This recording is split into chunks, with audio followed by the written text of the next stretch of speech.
Hello again, everyone. Matthew Janisek. We're going to talk tonight about a very cool topic that I love to discuss, and that would be the Declaration of Independence. We are going to discuss that within the context of some fundamental truths that need revisitation and understanding by the people if the people are to understand the proper relationship between the government and the governed.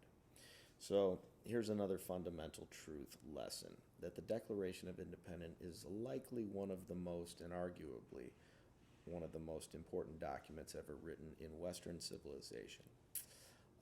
This document would codify comprehension of the permanent relationship that was to now exist between governments and citizens.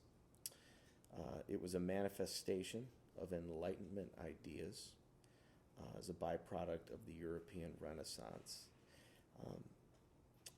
The American colonies, after 150 so odd years of colonial development and self-government and a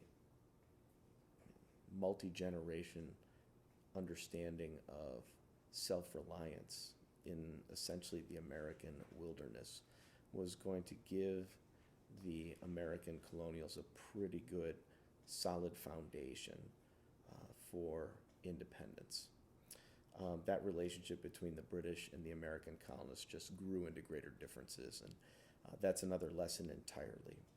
But by the time 1776 rolls around and it is time to declare our independence, we had to clearly explain the reason that the American colonies were going to be doing this, in spite of the fact that Great Britain was the most democratic, progressive, liberal nation on the earth at the time.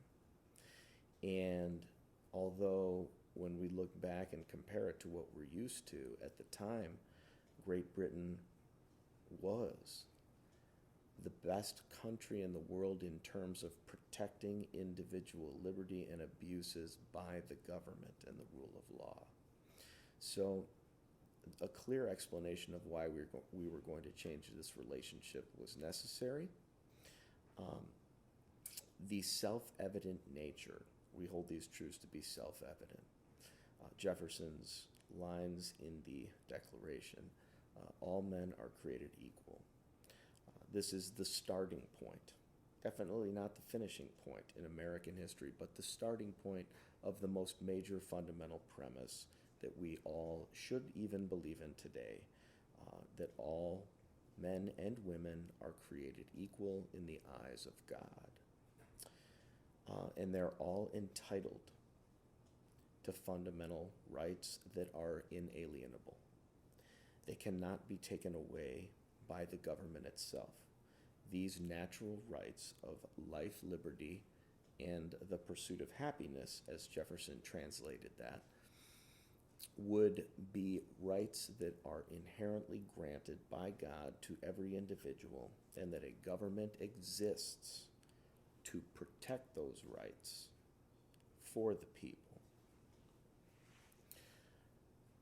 The people give the government consent. And that concept of consent of the governed is we, the people, have ultimate power.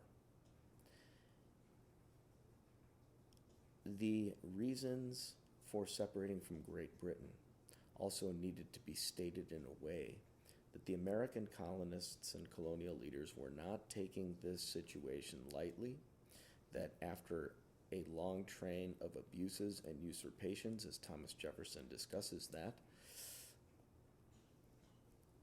it is our obligation, it is our duty to throw off abusive government and replace it with a system that functions to protect our fundamental liberties as we the people. That relationship and that understanding of power resting with a citizenry is definitely one that is challenged today quite significantly. And what the Founding Fathers did that was so unique and why the American Revolutionary experience is so unique in world history is because the American Revolution was led by wealthy people. It was led by the elite, the people in society that on a spreadsheet would not have any reason to rebel and upend the system that had created their own success. But what the American Revolution symbolized is that this group of men would gather and convene and decide that they would pledge their lives, their fortune, and their sacred honor in signing the Declaration of Independence, knowing full well that if this enterprise failed, the American Revolution experiment failed, they would be executed. Okay.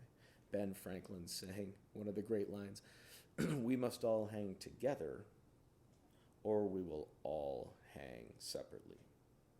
So in this quest, so a great line, and this Declaration of Independence was going to require unity.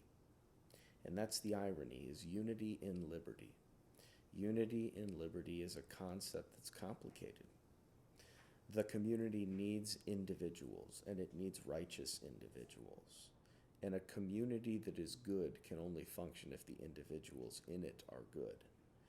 And if they understand that proper relationship between the government and the governed, and to recognize when power is being abused, and then to know what to do about it. And that's going to be another one of our lessons here shortly, is the Bill of Rights. We'll see you next time. Take care.